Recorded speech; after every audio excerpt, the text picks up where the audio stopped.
Hoofnuus vanaand. Die Suid-Afrikaanse polisie en weermag sê hulle is op hoë gereedheidsgrondslag vir betogings teen ongedokumenteerde buitelanders wat vir 30 Junie beplan word. Die verkiesingskommissie praat oor sy suksesvolle registrasie naweek en kondig nog een aan. En die Britte maak gereed vir 'n 7de eerste minister in slegs 'n dekade na die bedanking van Keir Starmer.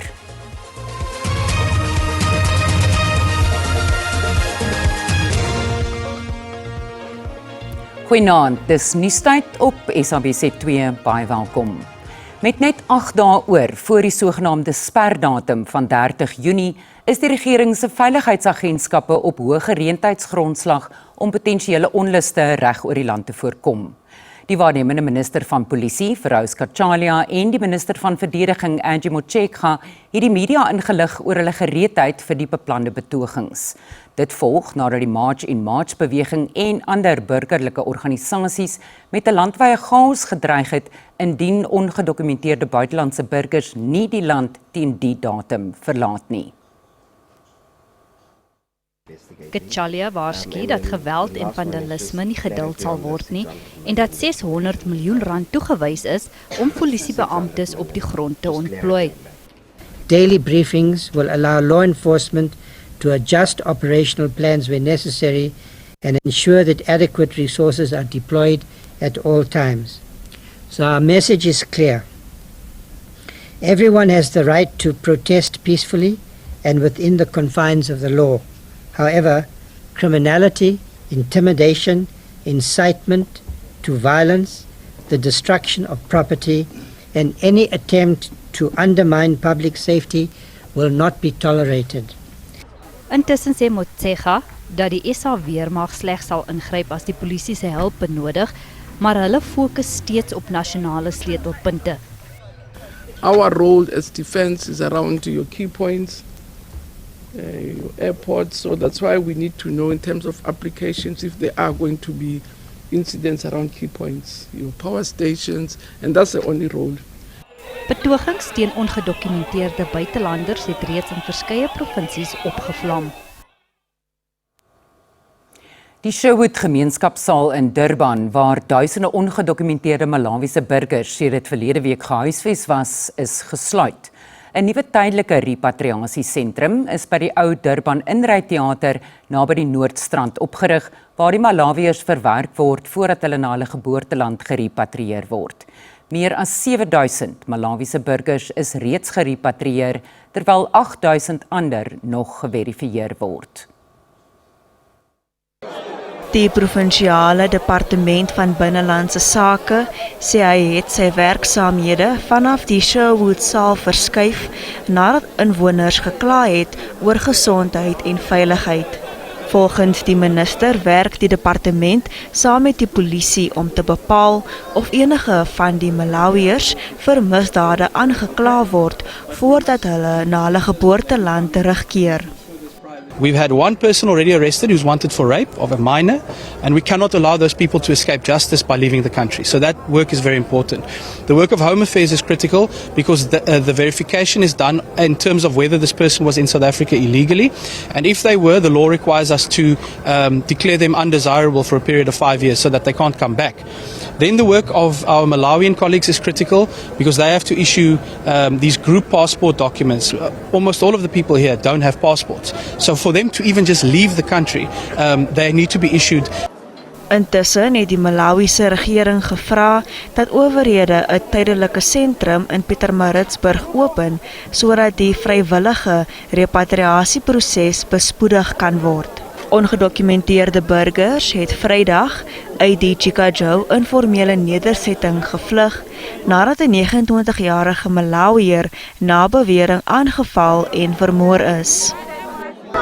The incident happened on Friday when the people from March and March they went down to Squatter Camp, Chicago, where they chased out all the people, foreign nationals who were there. So most of the people were beaten, other one was injured over there, but the other people they managed to flee on the scene. Meer as 1500 persone het hierna by die verlate gebou opgedaag. Nog meer buitelanders word by die gebou verwag, terwyl polisiebeamptes ook in die gebied ontplooi is. Die Moslemregtelike Raad het 'n 3-ledige nasionale raamwerk voorgestel vir die bestuur en reaksie op die migrasiekrisis waarmee die land tans te kamp het. Die raad sê hy skaar hom nie by onwettige immigrasie nie, maar meen dat geen persoon of groep die reg in eie hande moet neem nie. Hy het ook 'n beroep op Afrika-lande gedoen om introspeksie te doen. Die verklaring van die Moslemregterlike Raad volg na tientalle Zimbabwese burgers buite hul konsulaat in Kaapstad uitgekamp het en versoek het om na hul land van herkoms gerepatrieer te word. Sommige sê hulle leef in vrees weens die dreigende teen-immigrante sentiment in die land. Konsulêre personeel is besig om sommige van die mense met hul dokumente en ander navrae te help. Die Zimbabwese burgers wou nie op kamera verskyn nie, maar het benadruk dat hulle gepatrieer wil word. The thing is, we are here to ask for assistance, just because where we are staying, we are receiving some of the messages, some are threatening messages like you need to go back home where you belong, just because we don't need you here. Like, so we feel like we are no longer safe. Some of us, we do have papers to be residing in South Africa, but we studied the situation and so that like it's rather better we go back home, we see what we are going to do when we get there. Volgens die voorgestelde raamwerk moet die immigrasiestelsel hernuwe word, die grensbestuursowerheid versterk word en korrupsie uitgeroei word. Everybody within our borders is subject to that afforded in the Constitution and the Bill of Rights in particularly, especially whether that is a South African citizen or any other nationality within our borders. And we therefore believe that our measures must be proportionate and must be lawful at the same time. And then thirdly is the issue around the other African states. So there must be some of cohesion requiring some form of standards from the African states where others are coming in from, saying that what are you doing to stem people leaving your country? Humanitaire hulp is vir diegene in nood beskikbaar gestel. 'n Zimbabwese konsulaat in Pretoria het bevestig dat die groep die nodige bystand kry. Vanessa Puna, SAK nuus, Kaapstad. Daar was gemengde reaksie op die bedanking van Keir Starmer as Britse eerste minister. Starmer het 'n emosionele bedankingsrede buite Downingstraat 10 in Londen gelewer en gesê hy sal aanbly totdat 'n nuwe leier vir die Arbeidersparty verkies is. Duitsland sê Starmer is 'n betroubare vennoot en verwag dat hy later die week die Berlynse E5-vergadering sal bywoon. Intussen verwag Rusland dat Brittanje se vyhandige houding teen hom sal voortgaan. Druk op Starmer om te bedank het die afgelope paar maande van binne sy eie partygeledere opgebou.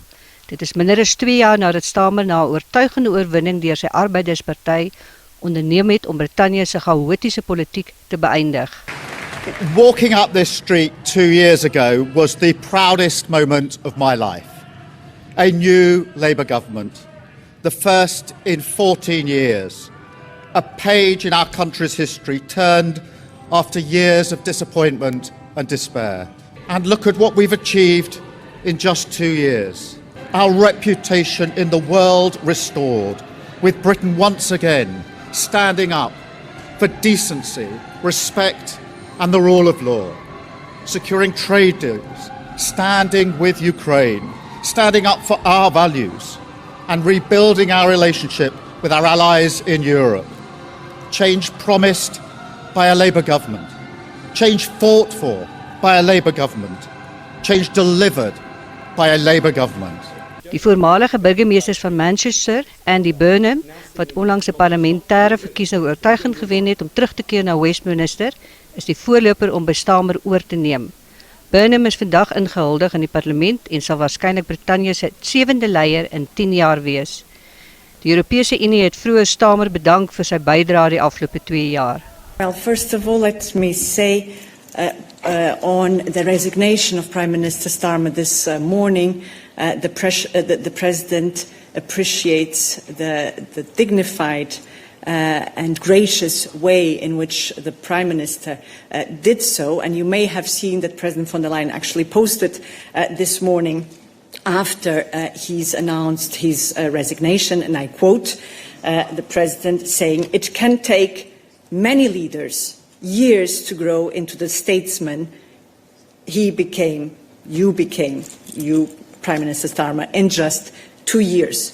Europe and Ukraine security is stronger because of you." Die Britse pond het verswak terwyl uiteenkoerse verstewig het in reaksie op die nuus dat Starmer bedank het. What there is still some uncertainty about is fiscal policy, and I think this is where the attention of investors is going to turn to now. However, it's unlikely that we're going to get any clear sign of where fiscal policy is going until we have a new leader and until maybe the party conferences at the end of September at the earliest. But that fundamental clarity on fiscal policy is unlikely to come until the next budget in the autumn. Burnham het aangedui dat hy die huidige minister van Finansies, Rachel Reeves, se streng fiskale beleid onveranderd sal laat, maar beleggers sal bewyse moet sien. Ons gaan voort met die Afrikaanse bulletin net na die reklamebreek. Bly gerus by ons.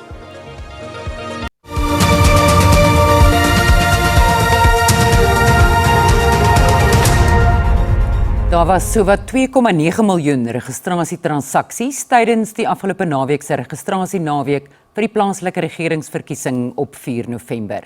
Dit is heelwat meer as die 2,7 miljoen vir die eerste registrasienaweek vir die 2021 verkiesing. Die verkiesingskommissie het tydens 'n mediakonferensie in Midrand terugvoering gegee oor die verloop van die registrasieveldtog tot dusver. Die OVK sê die registrasieveldtog was 'n groot sukses. Meer as 477,000 nuwe kiesers het geregistreer met sowat 2,4 miljoen kiesers wat hulle besonderhede nagegaan het. Over the 2 days of registrations, the Commission recorded 2.9 million registration transactions. This is an improvement from the 1.7 million transactions recorded during the voter registration weekend for the comparable election in 2021. Vir diegene wat nie die afgelope naweek by 'n registrasielokaal uitgekom het nie, is daar nog 'n kans. Second voter registration weekend, which will take place on the 1st and 2nd of August. This additional weekend will provide additional opportunities for citizens to register and to update their details. Stemgeregtigde kiesers word ook aangemoedig om gratis aanlyn te registreer. The Commission is encouraged by the positive response of young persons. Young people in the age cohort 16 to 29 account for 785,000 of total registration activity, which represents 27% of the 2.9 million transactions recorded. Mama Bolo sê die kommissie is bemoedig deur die positiewe reaksie van die jeug. 59% of this are female, while 41% are male.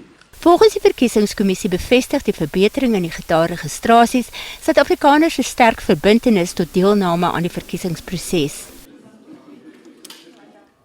Die spreker van die nasionale vergadering, Toko Didiza, sê sy wil enige idee uit die weg ruim dat haar besluit om nie president Cyril Ramaphosa se dringende hofaansoek in die Wes-Kaapse Hooggeregshof teen te staan nie ten gunste van die ANC was.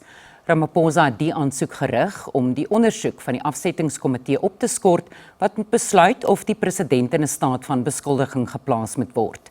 Hy wil hê die ondersoek moet gestaak word totdat sy afsonderlike versoek vir 'n geregtelike hersieningsversoek van die artikel 89 verslag oor die Palapala aangeleentheid afgehandel is. Die afsettingskomitee staan die versoek teen, terwyl Didiza 'n verduidelikende verklaring ingedien het om die hof te help in sy finale besluit. Sommige politieke partye het hulle teleurstelling uitgespreek oor die spreker se besluit en sê dit is ondenkbaar dat die parlement nie met die komitee saamstem om die president se dringende aansoek teen te staan nie. Didiza sê sy het al haar opsies versigtig oorweeg. I felt it was important to abide and be guided by the court, having given them an explanatory affidavit of what Parliament has done in ensuring that the court's judgment, particularly the Concord judgment on the Section 89 report, is carried out.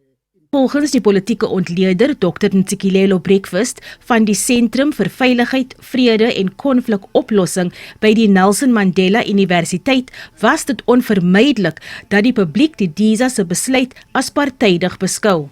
And the legislative institution, its task is to hold the executive institution accountable, and the president is the head of that. But in practice, the speaker is seen to be deployed by the ANC in that position that she holds. No wonder she has indicated that she will not oppose the president because in practice, I think she sees the president as her political boss. Die uitvoerende direkteur van die Raad vir die Bevordering van die Suid-Afrikaanse Grondwet, CASAC, stem saam dat dit 'n hoogs gepolitiseerde kwessie is. Because this is such a novel issue, I think there's ample justification for the position that the Speaker has taken. Let the court decide on the issue of the merits of the President's application. The Speaker will today file an affidavit explaining how Parliament has dealt with the issue so far, and those that are opposing the motion will bring forward the arguments against the interdict, and ultimately the courts will decide, and that's going to happen in a little over 2 weeks' time. Naidu gee toe dat die parlement in 'n ongemaklike posisie geplaas is en sê die verskillende sienings van die afsettingskomitee en die speaker het 'n lomp scenario geskep. Hy sê dit is te verstaane dat die publiek met verwarrende boodskappe gekonfronteer word, maar dat die Wes-Kaapse Hooggeregshof duidelikheid sal verskaf oor die onderskeie partye se posisies. Eybre Babie, SAK nuus parlement. Die bestuurshoof van Medicare 24 Holdings, Michael van Wyk, se verskyning voor die Matlanga-kommissie is uitgestel nadat hy paniekaanvalle gekry het. Die kommissie het voortgegaan om die WhatsApp-boodskappe tussen Van Wyk en die beweerde kartellid Vusimusi Kat Matlala voor te lees wat bewys dat die twee glo in kokaïnehandel gedryf het. Omkoopgeld vir die installering van blou ligte wat Van Wyk glo aan die geskorste Ekurhuleni Metropolisie adjunkkommissaris Julius Mkwanazi betaal het, is ook bespreek. Ondanks Van Wyk se afwesigheid het die kommissie voortgegaan om die WhatsApp-boodskappe en wat daaruit afgelei kan word op rekord te plaas. Dit sluit 'n video in wat Kat Matlala aan Van Wyk gestuur het, waar blokke kokaïne geweeg word en Matlala Van Wyk versoek om 'n goeie prys te kry. Volgens die kommissie suggereerde dat die twee in dwelms handel gedryf het. The chats reflect that it was sent from Mr. Matlala to Mr. Van Wyk at 10:25 on the 6th of April. At 10:26, Mr. Matlala sent Mr. Van Wyk a message saying, "Get me a good price." Die kokaïne was gemerk met die naam Prestige met 'n simbool van 'n kroon. Dit is dieselfde naam, merkers en logo wat die Forensiese Wetenskap Laboratorium ontvang het met 'n saaknommer van die Booysens polisiekantoor daarop. Ondanks die ooreenkomste met die bewysstukke van die Eroton dwelmklopjag, het die getuienisleiers nie tasbare bewyse dat daar 'n verband is tussen die logo en die naam nie. What's the connection between those two? The one that is at FSL and the one that we see in the video, other than the logo? We have no connection other than the logo. Die kommissie het ook weer gekyk na die blou ligsage met 'n video wat Van Wyk aan Julius Mkwanazi gestuur het, waar hy homself met geld dood 'n koel waai wat dui op gunsies wat gedoen is. Hey Julius, I hope you have a warm day like we have here. You know, it's warm. This fan of mine's not working so lekker. I don't know if it's because it's hard. I'm not sure what it's doing. Anyway, I have another one here. Mkwanazi het as volg daarop gereageer. We'll push tomorrow, well motivated. And how we understand those messages is he will push to get the blue light sorted out tomorrow, and Mr. Van Wyk has motivated his case very well with the video. Die ondersoek duur voort.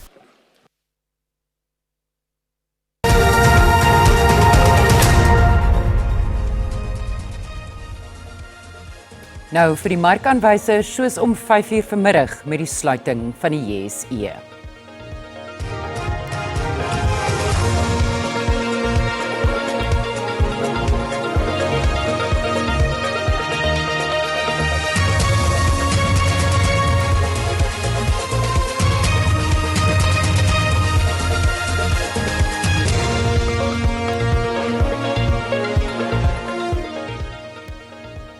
Ons sportsegment en die weer vir môre volg net hierna.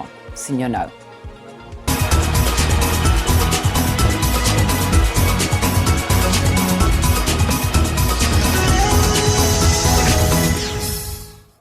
Die Suid-Afrikaanse sokkerjoernalistevereniging sê hy sukkel om toegang tot Bafana Bafana spelers en die tegniese span te kry sedert die FIFA sokker wêreldbeker begin het. Die vereniging sê dit is frustrerend aangesien hulle oor die span se algehele prestasie verslag moet doen. Joernaliste is gefrustreerd aangesien hulle slegs toegang het vir onderhoude met spelers of lede van die tegniese span die dag voor 'n wedstryd of tydens 'n onderhoud met die afrigter na die mediakonferensie. Die Suid-Afrikaanse sokkervereniging SAFA stel slegs 2 spelers op 'n slag beskikbaar, ondanks FIFA se verpligte vensterperiode vir onderhoude. One of the things that we always advocate for is for media houses to release their journalists to cover tournaments at international level. And we know that the costs have been astronomical to cover this tournament. And one of the first things that you are hoping for is that there will be access to the team. And this has been one frustrating area, and I think for everyone associated with being here. And I'm saying this based on the comparison to what is happening in other camps. If you go to the FIFA media platform, you find Netherlands that has just played yesterday having a media opportunity the following day. Spain have an entire media base. Inside their training camp, they have a media base where they conduct daily interviews. The Netherlands are doing the same. Capo Verde are availing players to the media on a daily basis. And I think it's an opportunity missed for our federation. Molefe sê die gebrek aan toegang tot die spelers ontneem ondersteuners van die inligting oor die wêreldbeker. Bafana speel donderdagoggend om 3:00 Suid-Afrikaanse tyd teen Suid-Korea.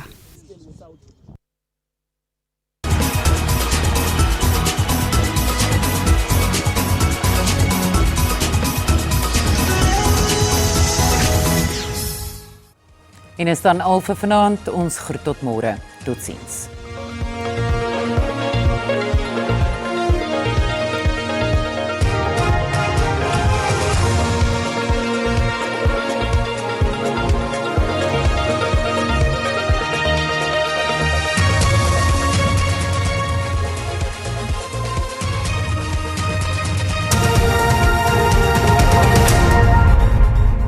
Tyd vir die weer. Goeienaand, hartlik welkom. Kom ons kyk wat die weer inhou vir vandag en môre. Vir vandag sien ons 'n 30% kans vir reën in die westelike dele, sentrale en dan ook in die oostelike dele van die land. Vir môre reën duur steeds voort. Ons sien in die sentrale gedeeltes môreoggend miskolle word dan verwag oor groot dele van die land. Kom ons kyk nou na ons minimum en maksimum temperature in Gauteng, baie koel. Carletonville 'n minimum van 4, Pretoria minimum van 6 en 'n maksimum 20. Limpopo, Messina bereik 'n maksimum van 25, Phalaborwa maksimum van 27 en Mokopane 8,22. In Mpumalanga 'n 30% kans vir reën word verwag in die provinsie. Mbombela maksimum van 24. KwaZulu-Natal Vryheid 'n maksimum van 24 en dan Richards Bay 'n minimum van 15 en 'n maksimum van 28. In die Oos-Kaap ook 'n 30% kans vir reën in die provinsie met Komane wat 'n maksimum van 20 bereik en Willowmore 'n minimum van 10 en 'n maksimum van 18. Wes-Kaap enkele buie en donderbuie, Lensburg 'n maksimum van 17 en dan Kaapstad 'n minimum van 13 en 'n maksimum van 15. Noord-Kaap, Kanafe 9-17, Appington en Kroman albei 'n minimum van 9. Ons volgende provinsie is die tweede laaste provinsie, dit is Vrystaat. Wepener 6:17 en dan welkom 'n minimum van 8 en 'n maksimum van 20. Ten slotte Noordwes koel tot sonnig in die provinsie met Ottosdal wat dan 'n minimum van 7 en 'n maksimum van 21 bereik. Dit is dan al van my en die weerdiens. 'n rustige, warme aand verder.